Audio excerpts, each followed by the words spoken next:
This is a videotape deposition of Elliot Mintz in the matter of Damiano versus Sony Music and Bob Dylan. Counsel, please introduce yourselves and state your appearances. Stephen Kramer for the plaintiff. Orrin Snyder, and soon to be joined by Stephen Hayes for Sony Music Entertainment and Bob Dylan. What is your profession, sir? I'm a media consultant. And how long have you been in that profession? Since approximately, give or take, since 1975, 76. 20 years. And how long has Mr. Dylan been your client, sir? Since, I believe, October of 1986, approximately 10 years. You've spoken with Mr. Damiano? I have. Okay. Have you ever lied to Mr. Damiano? Yes. And can you list for me the times that you lied to him? First of all of my conversations with Mr. Damiano were telephonic. To the best of my knowledge, I've never met him. Many times, not many times, but on those occasions when he would ask me, could I pass on something to Mr. Dylan, I may have said to him, I'll try and pass it along, 4 words to that effect.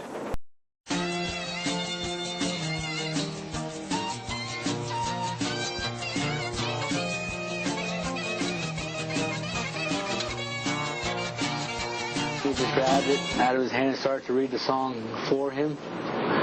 And he was very impressed by the song. At least he seemed that way. And he said, oh yeah, that's very good. He loves it. And he will make sure he swore to us. When you say swore to us, did he use those words, I swear to you? Oh, he promised. He promised us. Mm-hmm. And did you... I was totally convinced that he was going to give the songs to Bob. Mm-hmm.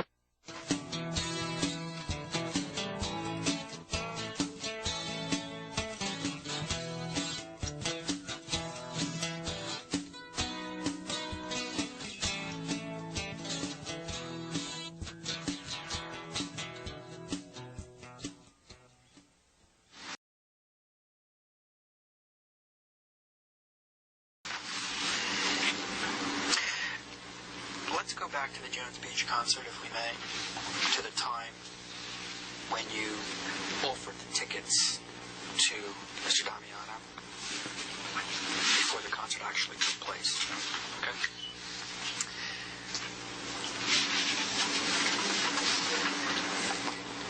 During that point in time when you offered the tickets to him and before he actually went to the concert, did you ever say to him or suggest to him that maybe he should bring some of his songs with him? No, I did not.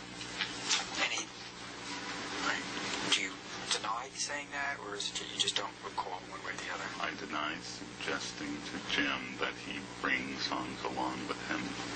I did, however, concur with him when he asked me, do you think I should bring my songs with me? I said, sure, why not? What could it hurt? More questions. Okay. So we can end the inconvenience for you. You said you met Mikey Harris through her son Duke. No, I met Mikey Harris first at Tony Tiller's house at a party. That's when I met. No, I met Mikey Harris first at Tony Tiller's house at a party. That's when I met Mikey Harris. Hello? Mikey? Yes? Hi. How you doing? Jim, how are you? Things have been really happening. I want to get you the book, but it's just been so crazy. That's okay. You know Frank Rand from Epic Records? I remember him, sure. Long time ago. Let me ask you a question. Would you work with me as an artist if I was working with Frank Rand? And what's he doing now? He's working with a record company. He's working with the heck's the name of the record company? It's WEA, W-E-A, but it was WEA, right? Right. Warner Electric and Atlantic. And he's working with, did you ever hear of Eric Burden? Pardon me? Eric Burden and the Animals? Yeah, a long time ago, yes. Yeah.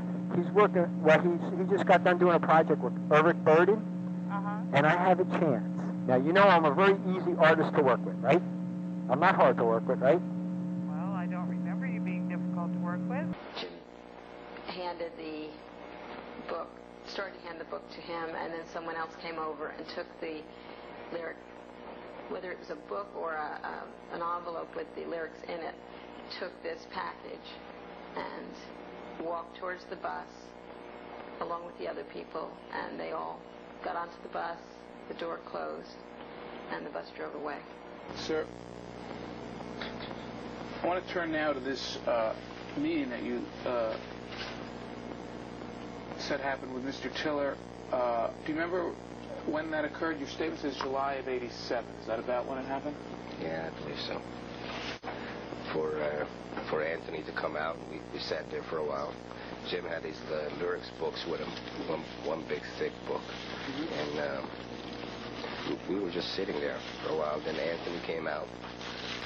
I remember him being in a suit, good-looking, like black man, gentleman, and he took us inside. Yes, and we went to his office.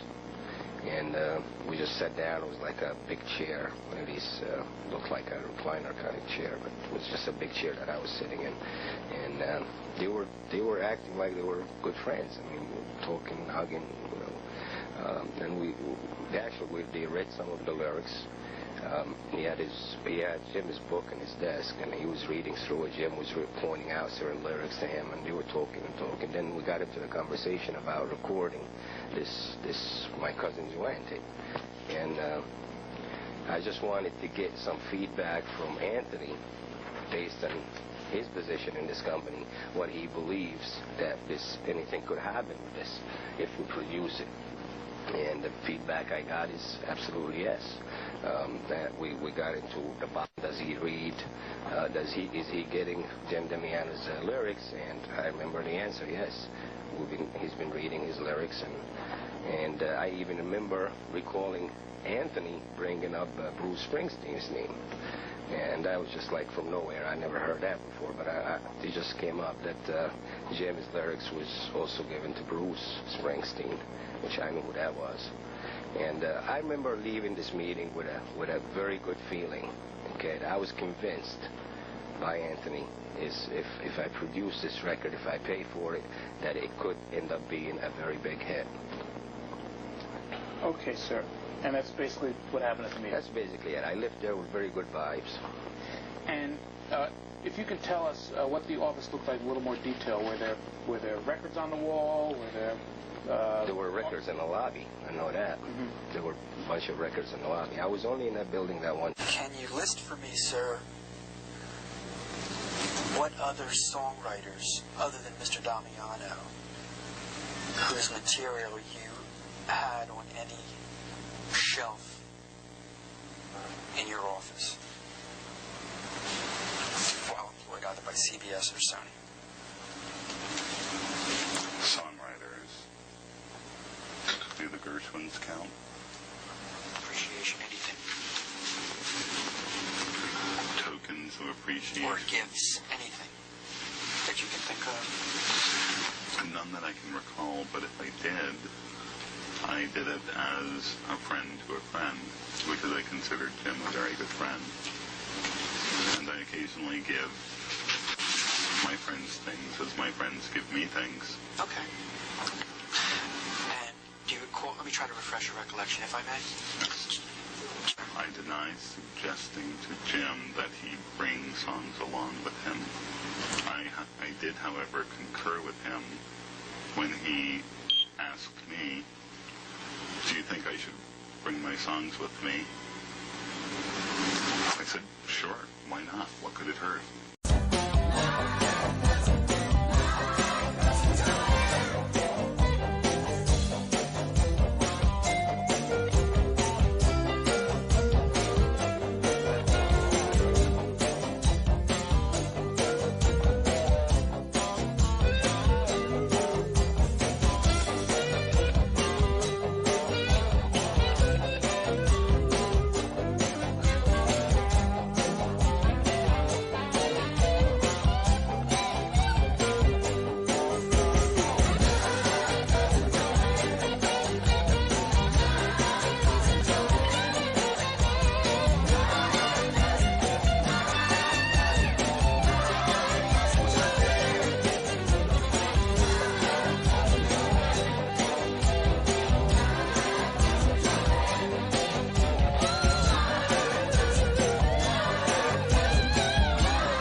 Most people walking around today have absolutely no idea what's really going on behind the headlines. For decades, the pathway to public opinion was controlled by a handful of gatekeepers: major newspapers, television networks, established magazines. If you wanted to reach millions of people with your message, you had to go through them, and they decided what was newsworthy, what was credible, what deserved attention, and what deserved to be ignored. That gave them extraordinary power, not just to inform, but to shape, to decide which stories lived and which stories died, to determine what questions got asked and what questions never even entered the conversation, except now they couldn't, not completely. Call that. Can I object? And was this something that was turned over to us, a transcript that you're reading from? It's not a tape, Mr. Snyder. Was it a note of a conversation that your client gave to you? Yes. Deposition's over. We're leaving. We're leaving. Let's go. We're leaving. Cover my notes. The client's been turning over documents late. Mr. Snyder, and we just found out documents were destroyed. So please, get off your high horse. Get off your high horse, please. Before the lawsuit was filed, thank you. Blank pieces of paper. Not blank pieces of paper. Documents that he's contending were illegible.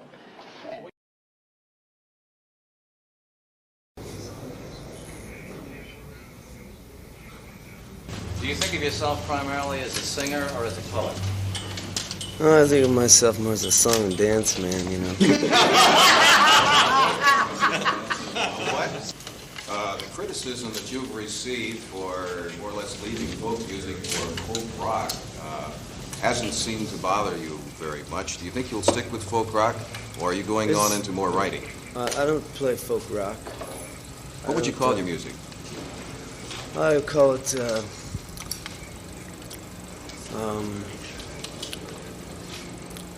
I like to think of it more in terms of vision music. It's mathematical music. Would you say that the words were more important than the music? The words are just as important as the music. There would be no music without the words. Which do you do first, ordinarily? The words. Do you think there will ever be a time when you will paint or sculpt? Oh, yes. Oh, sure. Do you think there'll ever be a time when you'll be hung as a thief?